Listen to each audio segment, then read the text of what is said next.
नमस्कार साथियों, मैं मनीष भारती संस्कृति आईएएस प्लेटफॉर्म पर आप सभी का स्वागत करता हूं। साथियों, जैसा कि जानते हैं यूपीएससी प्रारंभिक परीक्षा 2025 को ध्यान में रखते हुए हम लोग करंट अफेयर्स का रिवीजन कर रहे हैं और आज देखिए 50 हो गया है ना, हाफ सेंचुरी लग गया है। एपिसोड 50 पे हम लोग पहुंच चुके हैं सफलतापूर्वक। आज के जो है पहले टॉपिक पर चलते हैं। पहला टॉपिक ही अपने आप में महत्वपूर्ण है, क्योंकि देखिए हमारा मकसद सिर्फ प्रश्न का समाधान करना तो नहीं है ना, प्रश्न का समाधान करने के साथ साथ यूपीएससी के पैटर्न को भी अभ्यास कर लेना है, ताकि परीक्षा भवन में हम जाएं तो हमें ये ना लगे कि ये कुछ नया चीजें हमारे सामने आ गया, उसी को समझने में वक्त ना लगे। अब ये चीजें जो है ना, ये जो युग्म वाला है, आप हर साल यूपीएससी का देखिए, यूपीएससी तो छोड़िए, किसी भी पीसीएस के देखिए, भर भर के ऐसे प्रश्न आजकल देने लग गए हैं। 20-20 प्रश्न रहेगा 100 में से ऐसा। तो इसलिए इस पर सबसे ज्यादा प्रैक्टिस करने की आवश्यकता है। क्या है? औपनिवेशिक काल के कानूनों के संदर्भ में निम्नलिखित युग्मों पर चर्चा कीजिए। एक तरफ अधिनियम दे दिया है, एक तरफ जो है संबंधित वर्ष दे दिया है कि भाई कोई अधिनियम है, किस वर्ष में आया, और ये सब क्या है? औपनिवेशिक काल में ब्रिटिश इंडिया की बात की जा रही है, जब हम कॉलोनी थे। मामला समझ में आ गया। और कहा जा रहा है कि कौन से युग्म जो है सही सुमेलित हैं, कितने नहीं, कौन से, ये भी ध्यान रखना है। अब यहां पर 3 आपको अधिनियम दिया गया है, तीनों का वर्ष दे दिया गया है। पहला क्या कहता है? नाट्य प्रदर्शन अधिनियम। और आपसे पूछा गया है कि नाट्य प्रदर्शन अधिनियम क्या 1875 में आया था? आपने पढ़ा होगा, ये जो नाट्य प्रदर्शन अधिनियम है 1875 नहीं बल्कि 1876 में, संबंधित वर्ष इसका 76 है। ठीक है, तो ये तो हो गया भैया गलत। आगे चलते हैं। वर्नाकुलर प्रेस एक्ट बहुत इंपॉर्टेंट है, आप जानते हैं, ये 1878 है, बिल्कुल सही। 76 के बाद ये आया था 78 में, तो सही है। तीसरा है राजद्रोह कानून, बहुत चर्चा में रहता है ये कानून, है ना। तो राजद्रोह कानून जो है, चूंकि उस वक्त क्या था, ब्रिटिश इंडिया में जो क्रांतिकारी थे उन पर अंकुश लगाने के लिए लाया गया था। तो राजद्रोह कानून जो है 1870 में ही आया था, ये भी एकदम सही है ना। यानी कि 2 सही हो गया यहाँ पर और 1 गलत हो गया। पूछा गया कौन से युग्म सही है, तो दूसरा और तीसरा। दूसरा और तीसरा बी में है, पहला आपका गलत है तो पहला नहीं होगा। ठीक है, बी हो गया, दूसरा और तीसरा ये सही है। आगे बढ़ जाए, दूसरे प्रश्न पर चलते हैं। फैक्चुअल नेचर का है दूसरा प्रश्न, लेकिन आवश्यक है, क्योंकि आजकल क्या होने लगा है कि थोड़ा सा फैक्चुअल नेचर कभी कभी पूछ लिया जाता है। विश्व स्वास्थ्य संगठन, है ना, वर्ल्ड हेल्थ ऑर्गेनाइजेशन, चूंकि ये चर्चा में रहा है, कोविड के बाद से ही काफी चर्चा में रहा। चीन की तरफ झुकाव रहने का इस संगठन पे आरोप लगा रहा, ट्रंप का इस संगठन के प्रति काफी नकारात्मक रवैया रहा है, तो विश्व स्वास्थ्य संगठन चर्चा में रहा। विश्व श्रवण दिवस का आयोजन किस तिथि को किया जाता है? यहाँ पर विश्व श्रवण दिवस पूछा गया है, लेकिन WHO के विषय में भी आप अच्छे से जानकारी ले लीजिएगा। जहां तक इस दिवस का तात्पर्य है, यह 3 मार्च को होता है, इसी मार्च के महीना में 3 मार्च को ही था। तो दूसरे के सी विकल्प के साथ हम चलेंगे। तीसरे पर चलते हैं। कच्चा त्रिभुज, मोस्ट इंपोर्टेंट, 5 स्टार लगाइए।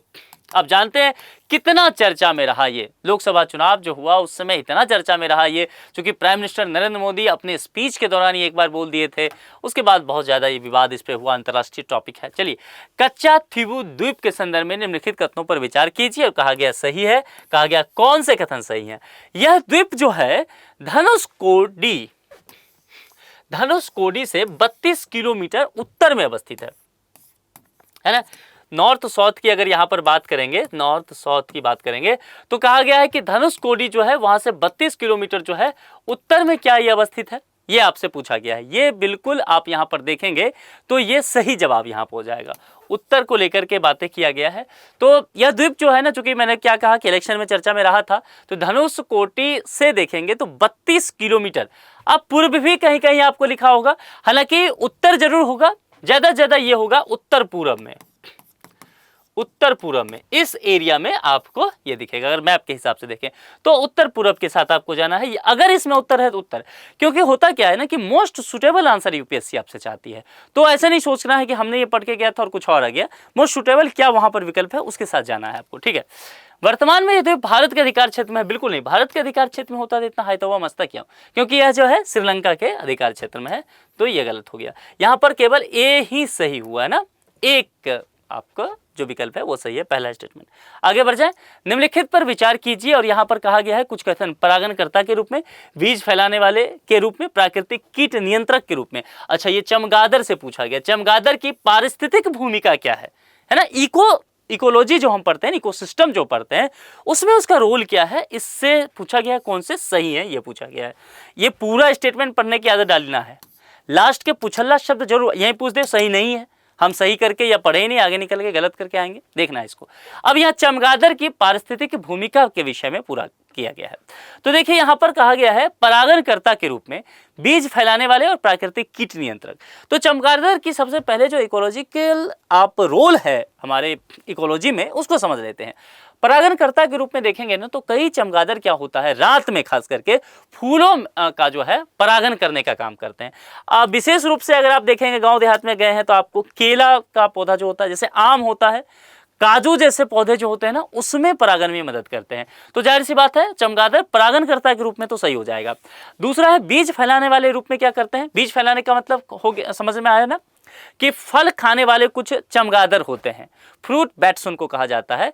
बीजों को फैला करके वनों के पुनर्जीवन में ये मदद करते हैं, है ना, यानी कि वापस से फॉरेस्ट को आप समझ सकते हैं रीजनरेशन करने का काम करते हैं। तो ये होता है। और उसमें भी देखेंगे क्षेत्र में तो जो उष्ण कटिबंधीय वनों में चमगादड़ होते हैं, कई पौधों के बीजों को लंबी दूरी तक फैलाते हैं, खा के इधर से उधर फेंक दिए, लेके चले गए, तो क्या हो गया, इससे वापस से फॉरेस्ट लगता है, यानी कि ये सही है। पर चमगादड़ ये काम किया करते हैं।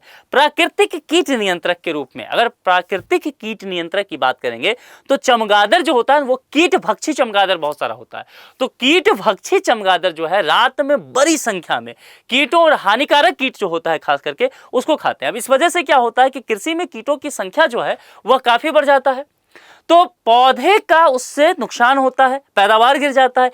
ये चमगादड़ क्या होते हैं, कीट भक्षी चमगादड़ हुए, तो ये कीटों को खा लेते हैं रात में। तो कीटों की संख्या क्या होगा, बढ़ेगा या घटेगा, घटेगा।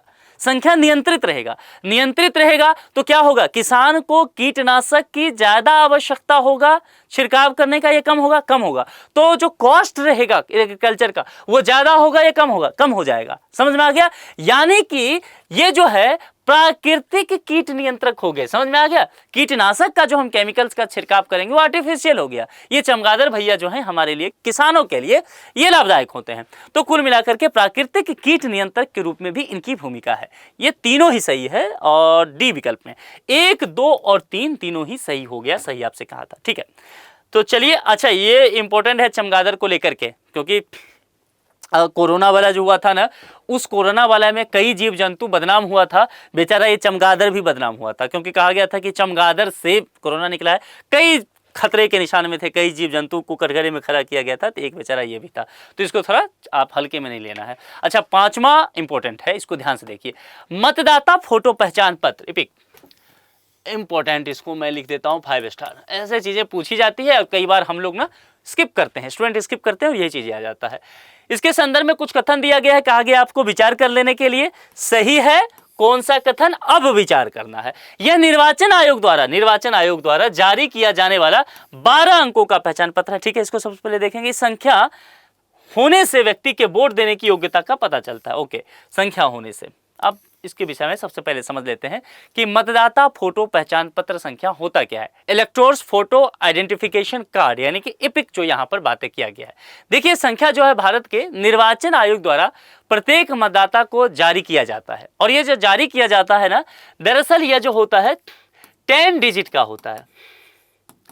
10 डिजिट का एक यहाँ पर कोड दिया जाता है, एक तरह से कह सकते हैं मतदाता पहचान पत्र की संख्या कह सकते हैं, ये दिया जाता है। तो 12 अंक नहीं हुआ है ना, ये गलत हो गया। और फिर आगे चल के आता है कि क्या है ये किसी के पास, क्या वो वोट देने की योग्यता रखता है। निश्चित तौर पर यह कार्ड जो है भारतीयों को अपना वोट डालने की अनुमति तो देता ही है। और भारत के चुनाव आयोग द्वारा जारी किया गया मतदाता पहचान पत्र जो है 18 वर्ष से अधिक आयु के भारतीय नागरिकों के लिए पहचान प्रमाण के रूप में क्या करता है, कार्य करने का काम करता है। तो यह सही हो गया, और 18 वर्ष ध्यान रखिएगा, यानी कि कहा गया है कौन सा कथन सही है, बी होगा, केवल दूसरा ही सही है, ठीक है। आते हैं आज के आपके प्रश्न के लिए, इसका जवाब आपको कमेंट बॉक्स में देना है। सत्यार्थ प्रकाश की रचना की गई थी। यहाँ पर आप जानते हैं किस तरह से प्रेस, अखबार वगैरह का विकास हुआ भारत में, उस चीज को लेकर के बात किया गया था। रचनाकार कौन थे ये बताना है आपको, और आपको कमेंट बॉक्स में लिख करके जवाब इसका देना है। आप में से ज़्यादातर लोग सही जवाब दे रहे हैं, थोड़ा सा और प्रैक्टिस कीजिए, ज़्यादातर लोग सही जवाब दीजिए, भले ही गूगल से दीजिए लेकर, लेकिन दीजिए, क्योंकि इससे आपका प्रैक्टिस होगा, आपको चीज़ें याद रहेगी जब आप जवाब देते हैं, ठीक है। तो आज के इस लेक्चर में इतना ही, अपना बेहद ख्याल रखिए, बहुत बहुत शुक्रिया, थैंक यू सो मच।